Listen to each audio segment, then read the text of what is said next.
শুক্রবার 12 এপ্রিল কোচবিহারের দিনহাটায় দলীয় প্রার্থী জগদীশ চন্দ্র বসুনিয়ার সমর্থনে এক সভায় মঞ্চ থেকে পুলিশকে হুঁশিয়ারি দেন। এদিন মমতার মূল লক্ষ্য ছিল কোচবিহারের বিজেপি প্রার্থী তথা কেন্দ্রীয় স্বরাষ্ট্র প্রতিমন্ত্রী নিশীথ প্রামাণিক। তার বিরুদ্ধে পুলিশ কেন কোনো ব্যবস্থা নিচ্ছে না এই প্রশ্ন তুলে মুখ্যমন্ত্রী বলেন, পুলিশের সঙ্গে বিজেপির যোগসাজশের সঙ্গে অভিযোগ তুললেন রাজ্যের মুখ্যমন্ত্রী মমতা বন্দ্যোপাধ্যায়। শুক্রবার 12 এপ্রিল কোচবিহারের দিনহাটায় দলীয় প্রার্থী জগদীশ চন্দ্র বসুনিয়ার সমর্থনে এক সভায় এই অভিযোগ করেন মমতা। এই সভামঞ্চ থেকেই কোচবিহারের বিজেপি প্রার্থী তথা কেন্দ্রীয় স্বরাষ্ট্র প্রতিমন্ত্রী নিশীথ প্রামাণিককেও নিশানা করেন মুখ্যমন্ত্রী। মমতার অভিযোগ, বিজেপির প্রার্থী নিশীথ প্রামাণিক বাইক বাহিনী নিয়ে এলাকায় ত্রাস তৈরি করেছেন, কিন্তু প্রশাসন দেখেও পদক্ষেপ করছে না। তাই মুখ্যমন্ত্রী বলেন, আমি দুঃখিত, প্রশাসন সব দেখেও চুপচাপ বসে আছে। কিসের ভয়? চাকরি যাবে? ইলেকশন কমিশন সরিয়ে দেবে? তাহলে 2 মাস পরে কি করবেন? তার থেকে এখনই দিল্লি চলে যান না। কে বারণ করেছে? এই প্রসঙ্গে প্রতিক্রিয়া দিয়েছেন বর্ধমান দুর্গাপুর লোকসভা কেন্দ্রের বিজেপি প্রার্থী দিলীপ ঘোষ। তিনি বলছেন, নেতারা সারা বছর পুলিশকে ধমকি দেন, চুনোপুটি নেতারাও রাস্তায় রাস্তায় এখন ধমকি দিচ্ছে। ওসব ধমকি দেওয়ার অভ্যেস ছাড়ুন। যদিও বাংলার পুলিশ নিরপেক্ষ ভূমিকা নেবে এটা ভাবাও ভুল। কিছু অফিসার আছেন, তারা পরোয়া করেন না, তাদের দায়িত্ব পালন করে তার জন্য তাদেরকে কষ্ট ভোগ করতে হয়। গতবারও কয়েকজন অফিসারকে গ্যারেজ করা হয়েছিল, অপমান করা হয়েছিল। এবারও কিছু লোককে করা হবে। যেখানে ওনারা হেরে যাবেন সেখানে করবেন, যেন দায়িত্বটা পুলিশ নেবে ওদের জেতানোর জন্য। পাবলিক নেই, সঙ্গে ওদের ইমেজ জেতার মতো নেই। তাহলে পুলিশকে দোষ দেন কেন? পুলিশ তার কাজ করছে। ফলে এরকম অ্যান্টি সোশ্যাল অ্যাক্টিভিটিস বাড়বে। যত টেরোরিস্ট গ্রুপের লোকেরা এখানে দাপিয়ে বেড়াবে। ইডিকে এদিকে দুর্বল করার চেষ্টা তো প্রথম থেকেই হচ্ছে। আইন পাশ করা হচ্ছিল, এজেন্সি যদি বাংলায় ঢোকে তাহলে সরকারের অনুমতি নেবে। এটা পাকিস্তান না বাংলাদেশ হয়ে গিয়েছে? অনুমতি নিতে হবে সব জায়গায়, যাতে এজেন্সি না ঢোকে। এজেন্সি ঢুকলে চুরি বন্ধ হয়ে যাবে, সব জেলে চলে যাবে। উনি যতই চেষ্টা করুন পারবেন না, জেলে যেতে হবেই, বলছেন বিজেপি প্রার্থী দিলীপ ঘোষ।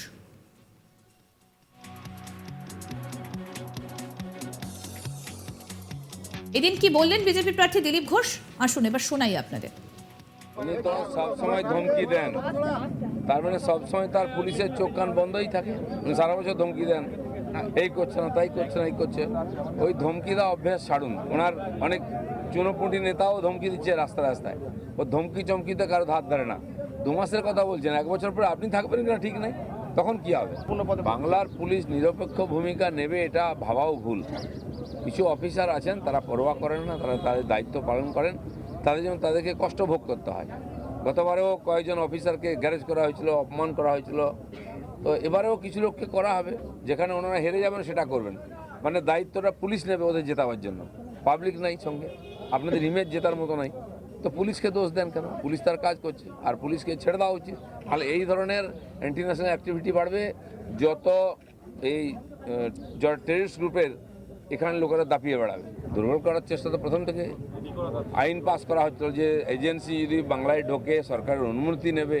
এটা কি পাকিস্তান না বাংলাদেশ হয়ে গেছে? অনুমতি নিতে হবে সব জায়গায়, যাতে এজেন্সি না ঢোকে। তাহলে এই যে চুরি হচ্ছে বন্ধ হয়ে যাবে, যত চুরি করে সব জেলে চলে যাবে। শুক্রবার কোচবিহারে মুখ্যমন্ত্রী ঠিক কি বলেছিলেন? মমতা বন্দ্যোপাধ্যায় অভিযোগ করেছিলেন বিজেপি প্রার্থী নিশীথ প্রামাণিক বাইক বাহিনী নিয়ে এলাকায় ত্রাস তৈরি করেছেন, কিন্তু প্রশাসন দেখেও পদক্ষেপ করছে না। তাই মুখ্যমন্ত্রী বলেন, আমি দুঃখিত, প্রশাসন সব দেখেও চুপচাপ বসে আছে। কিসের ভয়? চাকরি যাবে? ইলেকশন কমিশন সরিয়ে দেবে? তাহলে 2 মাস পরে কি করবেন? তার থেকে এখনই দিল্লি চলে যান না। কে বারণ করেছে? হয় দিল্লি যান, না হলে নিশীথের বাড়ি চলে যান। শোনাই কি বলেছেন মুখ্যমন্ত্রী মমতা বন্দ্যোপাধ্যায়। যতই গাড়ি নিয়ে ঘুরে বেড়া, একটা নেতা কেমন হয় যে সহজ সরল থাকে, আর একটা নেতা কেমন হয় যে 10টা পুলিশের গাড়ি নিয়ে, 20টা গুন্ডা নিয়ে, বাইক নিয়ে ঘরে ঘরে ঘুরে বেড়ায় আর মানুষকে ভয় দেখিয়ে বেড়ায়। আর আমি সরি যে প্রশাসন সব দেখেও চুপচাপ বসে থাকে। কিসের ভয়ে? চাকরি যাবে? ইলেকশন কমিশন সরিয়ে দেবে? তা 2 মাস বাদে কি করবেন? তার থেকে এখনই দিল্লি চলে যান না। কে বারণ করেছে? নয় দিল্লি যান, আর তা নাহলে নিশীথের বাড়ি চলে যান। তাহলে আপনাদের আইন শৃঙ্খলা সামলাতে হবে না।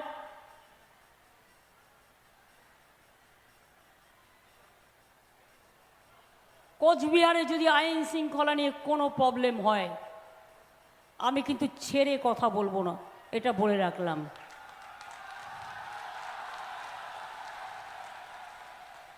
আমি আমার পার্টির নেতাদেরও বলবো, ঠান্ডা মাথায়, সব পুলিশ খারাপ নয়, 3-4 জন, বাদবাকি সবাই ডেডিকেটেডলি কাজ করে নিজের মতো করে, তাদের আমি প্রশংসা করি, তাদের আমি স্যালুট জানাই। আর যে 3-4টের নাম আমার কাছে আছে, আমি কেন, সবাই জানে। মুখ্যমন্ত্রী রাজ্যের স্বরাষ্ট্র তথা পুলিশ মন্ত্রীও ভোটের মুখে তার পুলিশ সম্পর্কেই মন্তব্য অবাক করেছে পুলিশের শীর্ষ কর্তাদেরও। কিন্তু কেন পুলিশকেই নিশানা করলেন মুখ্যমন্ত্রী? উল্লেখ্য, ভোট ঘোষণা হবার ফলে এখন সারা দেশ জুড়ে আদর্শ আচরণবিধি বলবৎ রয়েছে। এই পরিস্থিতিতে পুলিশ প্রশাসন ও নির্বাচন কমিশনের আওতায়, আর তাই সরাসরি সভামঞ্চ থেকে পুলিশকে নিশানা করেছেন মমতা। এটাই মত রাজনৈতিক মহলে। তবে এদিনের সভায় পুলিশকে নিশানা করার পাশাপাশি কিছু পরই মমতা বলেন, সব পুলিশ খারাপ নয়, বেশিরভাগ পুলিশই নিষ্ঠার সঙ্গে কাজ করেছে, কিন্তু 3-4 জনের নাম আমার কাছে আছে। আর মমতা বন্দ্যোপাধ্যায়ের এই কথার প্রেক্ষিতে কি বললেন দিলীপ ঘোষ বিজেপির প্রার্থী, এবার সেটা শোনাই। উনি তো সবসময় ধমকি দেন, তার মানে সবসময় তার পুলিশের চোখ কান বন্ধই থাকে। উনি সারা বছর ধমকি দেন, এই করছে না, তাই করছে না, এই করছে। ওই ধমকি দেওয়া অভ্যাস ছাড়ুন। ওনার অনেক চুনোপুটি নেতাও ধমকি দিচ্ছে রাস্তায় রাস্তায়। ও ধমকি চমকিতে কারো ধার ধারে না। 2 মাসের কথা বলছেন, 1 বছর পরে আপনি থাকবেন কিনা ঠিক নেই, তখন কি হবে? বাংলার পুলিশ নিরপেক্ষ ভূমিকা নেবে এটা ভাবাও ভুল। কিছু অফিসার আছেন, তারা পরোয়া করেন না, তারা তাদের দায়িত্ব পালন করেন, তাদের জন্য তাদেরকে কষ্ট ভোগ করতে হয়। গতবারেও কয়েকজন অফিসারকে গ্যারেজ করা হয়েছিল, অপমান করা হয়েছিল। তো এবারেও কিছু লোককে করা হবে, যেখানে ওনারা হেরে যাবেন সেটা করবেন। মানে দায়িত্বটা পুলিশ নেবে ওদের জেতাবার জন্য, পাবলিক নাই সঙ্গে। আপনাদের ইমেজ জেতার মতো নাই, তো পুলিশকে দোষ দেন কেন? পুলিশ তার কাজ করছে, আর পুলিশকে ছেড়ে দেওয়া উচিত। তাহলে এই ধরনের ইন্টারন্যাশনাল অ্যাক্টিভিটি বাড়বে, যত এই টেররিস্ট গ্রুপের এখানে লোকেরা দাপিয়ে বেড়াবে। দুর্বল করার চেষ্টা তো প্রথম থেকে। আইন পাস করা হচ্ছিল যে এজেন্সি যদি বাংলায় ঢোকে সরকারের অনুমতি নেবে।